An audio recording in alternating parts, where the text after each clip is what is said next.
I really want to cover first 2 points because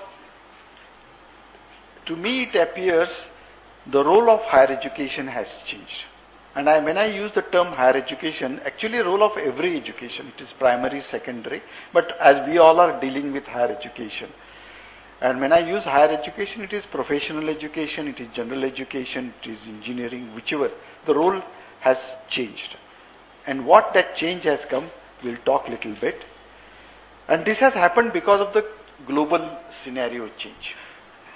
So I want to link that. And then I will come back to the last 2 points about how should we talk of quality in our system. And now a new method NAC has brought it. It's not the new, it is really the old one, but based on 14 years of experience, always you do some refinement. So what is that new method that I would be talking about? So when you say the role has changed, see today few things have happened. One always talk of expanding the boundaries of knowledge, because anything we talk of education, it is always we say it is the knowledge boundary needs to be changed. But now that is also linked with economy today. And I will show that how it is linked with economy, because 21st century, they say that this is knowledge linked economy century.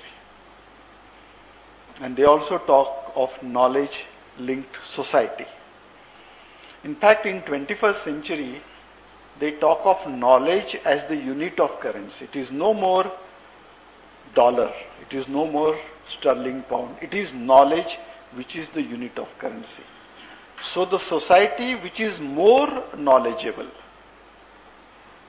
the society which is rich in knowledge, and the society which knows how to convert knowledge into wealth is going to be the rich society. Naturally, the nation which knows how to convert knowledge into wealth is going to be the rich nation. That is the fact of the 21st century. And that is why we talk of vibrant mind. Look at the way when we were students, you think how we were. Our options were very limited. We only knew that yes, I will either go to science, or I will go to commerce, or I will go to arts. Commerce was not a priority at that time. Science was a priority. And I will study, either I will do a job. Everything was very defined. But today your own children, our own children, don't want to be in that line. If I ask many of you, I'm 100% certain your children do not want to be a teacher. Even though today you will be getting 75,000 rupees. They don't want to be a teacher because opportunities have changed. It is not because that their mindset has changed. It's not that they don't want to trust you. But they know that there are more opportunities which are coming. And that is why their minds are vibrating. Continuously they are internet connected, they want information, so many things which we never did. And that is where organizations, structures have to change.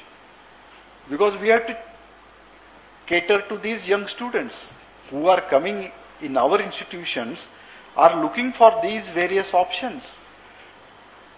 And to do that, naturally policies should be right, environment should be right, and slowly this is happening.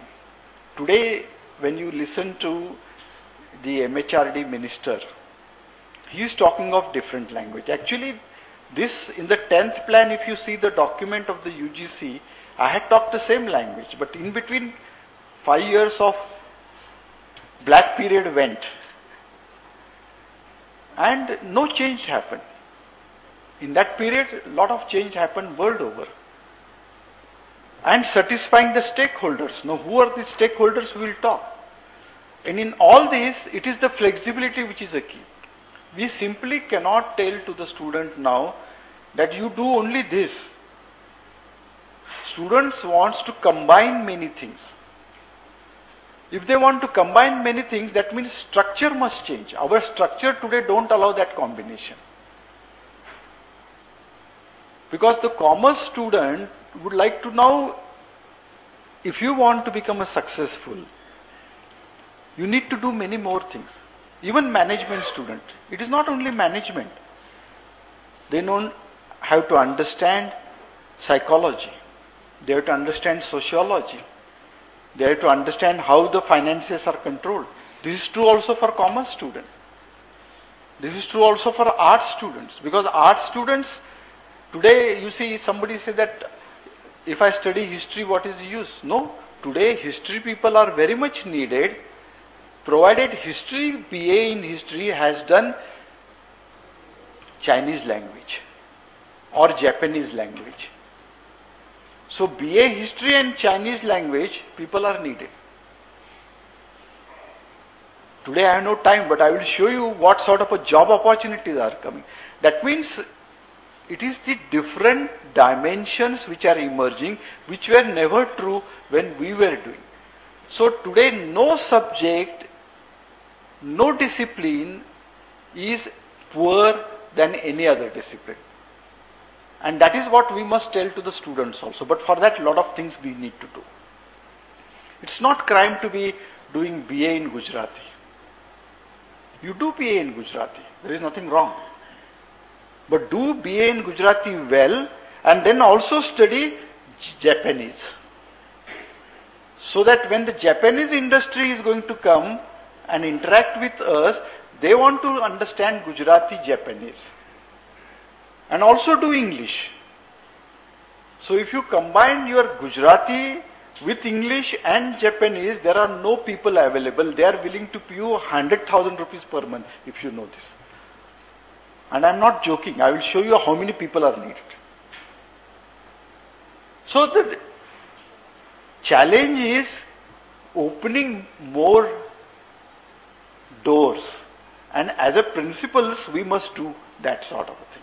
So, role of higher education is completely changing.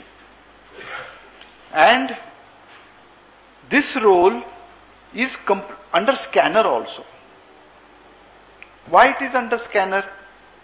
Because today it is mass. It's not number, small number. Today in higher education it is 1 crore 10 lakhs. But that number is going to blow. Because if you see the change that is happening, Sarva Shiksha Abhiyan, first phase is over. Across the country, Sarva Shiksha Abhiyan has succeeded 60%. In some states it is 70%, some state 80%, some state 45%, but across the country 60%. So those students are coming up and up. And from this year, Right to Education Act has come into picture. So every child up to age of 13, they would get free education. Suppose we are very bad in governance. Right to Education Act, even though it is compulsory, even though it is mandatory, suppose it succeeds 50% with all our deficiencies. What is the number of students who would be knocking the doors of colleges and university in the year 2015 onwards? That number is going to be 5 crores. 5 times than what we are handling today. And that is going to happen in coming 6 to 7 years. It is not big period. Many of you who are in the 50s and 40s, you are going to face that number. So that number is going to be 5 crores, 6 crores. If that is a number, where is the infrastructure? what are we going